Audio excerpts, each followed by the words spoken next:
Hello, master movie explainer চ্যানেলে আপনাকে স্বাগতম। হোমল্যান্ডারের টিম এখন তাদের নতুন ডেমোক্রেটিক চার্চ অফ আমেরিকার মার্কেটিং একদম যানজীবন দিয়ে চালাচ্ছে। মানুষ যেন আস্তে আস্তে তাদের চার্চকে সাপোর্ট করা শুরু করেছে, কিন্তু সমস্যা হচ্ছে হোমল্যান্ডার চাচ্ছে তাকে যেন একদম নতুন খোদা হিসেবে সবার সামনে আনা হয়। আর তার টিম মার্কেটিং করছে হোমল্যান্ডার হচ্ছে খোদার পক্ষ থেকে আসা আমেরিকানদের জন্য নতুন নবী বা পয়গম্বর। এই পয়গম্বর আমেরিকার মানুষের দুঃখ কষ্ট দূর করবে। তখন হোমল্যান্ডার ফায়ারক্র্যাকারকে বলে, আমি কোনো পয়গম্বর হতে চাই না, আমি একদম নতুন খোদা আর মানুষ আমার পূজা করবে, এটাই মার্কেটিং শুরু করো। তার টিমের অনেকেই এটাকে সাপোর্ট দিচ্ছে না, কারণ হঠাৎ করে মানুষের ধর্মীয় অনুভূতিতে আঘাত করলে দেশে গৃহযুদ্ধ লেগে যাবে। প্রেসিডেন্ট এশলিয়ার হাজব্যান্ড চার্চে কাজ করে, তাই সে বলে আমরা মানুষকে বলে দিব জিসাস দ্বিতীয়বার আবার দুনিয়াতে আসছে হোমল্যান্ডারের রূপ নিয়ে। হোমল্যান্ডার বলেন না, আমি আবার দুনিয়াতে আসি নাই, আর আমি জিসাসও না, আমি হচ্ছি হোমল্যান্ডার, আমি এই দুনিয়া নতুন খোদা। এমনকি সে তার জন্য নতুন একটা বাইবেলের মতো করে ধর্মীয় বই বানিয়ে নাম দিছে দ্য হোমল্যান্ডার বাইবেল। হোমল্যান্ডার বলে যারা আমাকে খোদা মানবে তারা বেঁচে থাকবে, আর বাকিদের আমি মেরে ফেলবো। মিটিংয়ে ফায়ারক্র্যাকারের কাছে একটা কল আসলে সে লোকটার সাথে দেখা করে। লোকটা ফায়ারক্র্যাকারের ছোটবেলার পরিচিত, সে চার্চের ফাদার। কিন্তু সমস্যা হচ্ছে হোমল্যান্ডার এখন নতুন ডেমোক্রেটিক চার্চের কারণে মানুষ আর এখন ও চার্চে আসতে পারে না। সুপসরা এসে চার্চ বন্ধ করে দিচ্ছে, তাই সে ফায়ারক্র্যাকারের কাছে সাহায্য চায় যেন হোমল্যান্ডার তাদের চার্চকে কোনো ঝামেলা না করে। ফায়ারক্র্যাকার কিছু বলে না, কি বলবে সে নিজেও বুঝতে পারে না। বাসায় গিয়ে ফায়ারক্র্যাকার সোল্ডার বয়ের সাথে খাটকা পাকাপি করে। ফায়ারক্র্যাকারকে দিয়ে হোমল্যান্ডার টিভিতে বলায় ফায়ারক্র্যাকার আগে যে চার্চে যে পূজা করতো ওইটা এখন টেরোরিস্ট স্টারলাইটদের জায়গা। এমনকি চার্চের ফাদারও এখন স্টারলাইটকে সাপোর্ট করে, তাই মানুষজন পুরান চার্চে না যেয়ে হোমল্যান্ডারের চার্চে আসে। ফায়ারক্র্যাকার এই মিথ্যা নিউজ বলার সময় কান্না করে দেয়। এদিকে আর ব্ল্যাক নয়ার বোর্ডের ডিউটি শেষ করে রেগুলার দুপুরে থিয়েটারে যে নাটক প্র্যাকটিস করে, কিন্তু ডিরেক্টর বলে তোমার অ্যাক্টিং ভালো হচ্ছে না, তুমি কিছু নিয়ে কষ্টে আছো। ব্ল্যাক নয়ার বলে আমার অফিসে একজন বাটপার আছে, সে চালাকি করে আমার সব ক্রেডিট নিয়ে যায়। বস বলে তাহলে যাও, তার সামনে তোমার বুদ্ধি খাটিয়ে কাজ করো। এরপর ব্ল্যাক নয়ার চলে আসে তার বট অফিসে। ওইদিকে দ্য ডিপের সাথে মিটিং হচ্ছিল, তখন ব্ল্যাক নয়ার কথা বলা শুরু করে দেয়। ব্ল্যাক নয়ার কিন্তু কখনোই কথা বলে না। তখন সে ডেমোক্রেটিক চার্চের ফাদারকে বলে, আপনি হোমল্যান্ডারকে বলবেন একটা অ্যাক্টিং করে মানুষের সামনে আমাকে ভালো করে দিতে, এরপর থেকে আমি কথা বলা শুরু করে দিব, তাহলে মানুষ ভাববে হোমল্যান্ডারের কত পাওয়ার। এরপর ব্ল্যাক নয়ার দ্য ডিপের বদনামি শুরু করে। ডিপ কিছু না বলে চুপ করে থাকে। এরপর দিন ব্ল্যাক নয়ার হাসি খুশিভাবে তার অডিটোরিয়ামে চলে আসে নাটক করতে। তখন ডিরেক্টরকে বলে, স্যার আপনি যেমন বলেছেন আমি এমন করে সব বলে ঠিক করে দিয়েছি। তার ডিপ কিন্তু লুকিয়ে ব্ল্যাক নয়ারকে ফলো করতে থাকে। ব্ল্যাক নয়ারের সাথে কথা বলে ডিরেক্টর ওয়াশরুমে যায়। কমোডে বসেছিল, তখন তার পিছে দিয়ে একটা মাছ ঢুকে যায়, যেটা শাকার ফিশ ছিল, রক্ত চুষে খেতে থাকে। ব্ল্যাক নয়ার যে ডিরেক্টরকে ধরে পিছন থেকে মাছটা বের করে। এরপরে ডিরেক্টর মারা যায়। এই ডিরেক্টরের সাথে ব্ল্যাক নয়ারের একটা মুভি করার কথা ছিল, যেটা দ্য ডিপ হতে দিল না।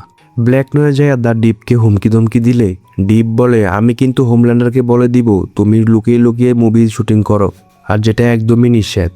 তখন ব্ল্যাক নয়ার কিছু না বলে চুপ হয়ে যায়। তারপর দেখা যায় কেউ একটা কল্পনা করছে হোমল্যান্ডার তার পিছন খুলে দিয়ে ডাকছে পিছন মারার জন্য।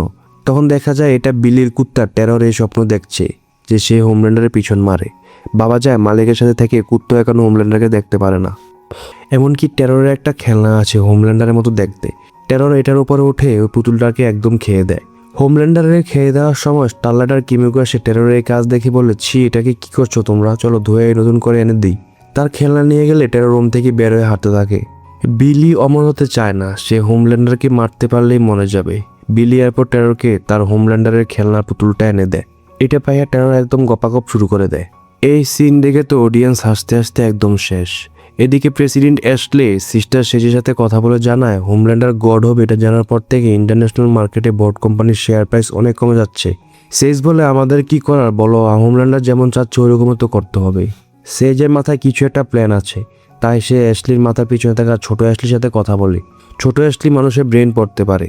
সে ছোট অ্যাশলিকে বলে ভিওয়ান পাইলে হোমল্যান্ডার অমর হয়ে যাবে। আমি তাকে আটকানোর জন্য যা পারছি তাই করছি, তবুও কাজ হয় না। তুমি সোল্ডার বয়ের ব্রেন পরে তার মাথায় ভিওয়ান সম্বন্ধে কিছু থাকলে আমাকে ইনফরমেশন এনে দাও। অ্যাশলি বলে, না না, আমরা হোমল্যান্ডারের বিপক্ষে কিছু করতে চাই না, চুপ থাকলে বেঁচে থাকমু, আমি তোমার জন্য মরতে চাই না। তখন সেজ অ্যাশলিকে তার পুরো প্ল্যান বলে। সেজ চাচ্ছে হোমল্যান্ডারকে দিয়ে প্রথমে পুরো দুনিয়া কন্ট্রোলে আনতে। এরপর সেজ ওই সুপসকে মারা ভাইরাসটা ছড়াইয়ে দিবে আর নিজে যেয়ে মাটির নিচে বাংকারে লুকিয়ে বসে থাকবে। সুপসা যখন জানবে মানুষ এই ভাইরাস বানিয়েছে, তখন মানুষ আর সুপসের মাঝে যুদ্ধ হবে। ভাইরাস আর সুপসের মধ্যে মারামারি হবে, সুপস মানুষকে মারবে আর ভাইরাস সুপসকে।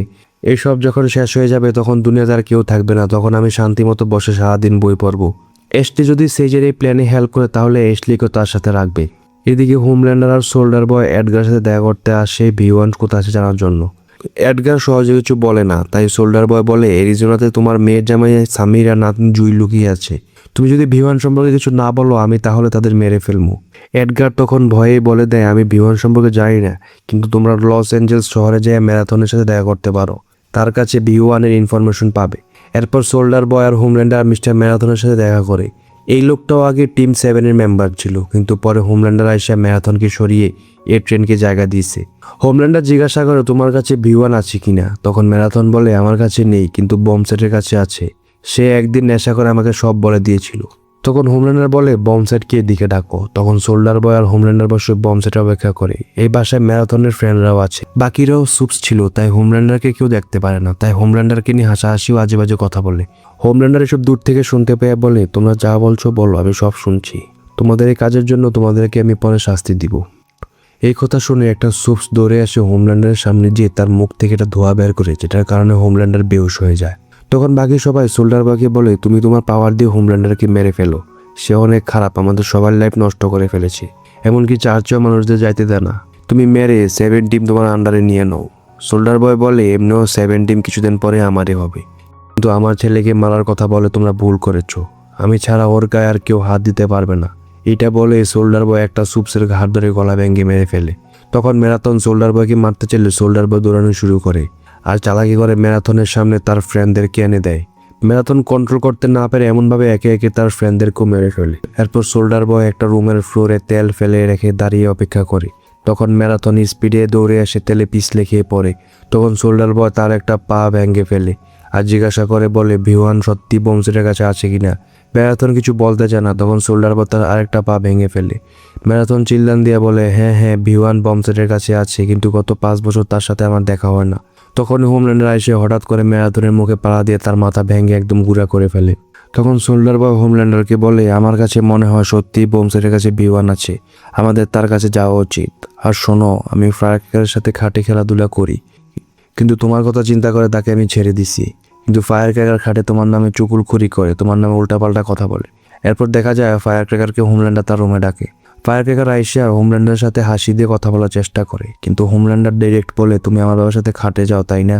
এই কথা শুনে ফায়ারক্র্যাকার একদম চুপ করে থাকে। হোমল্যান্ডার বলে তুমি আমার বাবার সাথে যা ইচ্ছা করো সমস্যা নেই, কিন্তু আমাকে যে অবিশ্বাস করে, যে আমার নামে বদনাম মানুষের কাছে বলে, তাকে আমি আর দেখতে পারি না। ফায়ারক্র্যাকার বলে না না এমন কিছুই না, আমি জানি আপনার ভালোবাসা দরকার আর সব ভগবানেরই ভালোবাসা দরকার।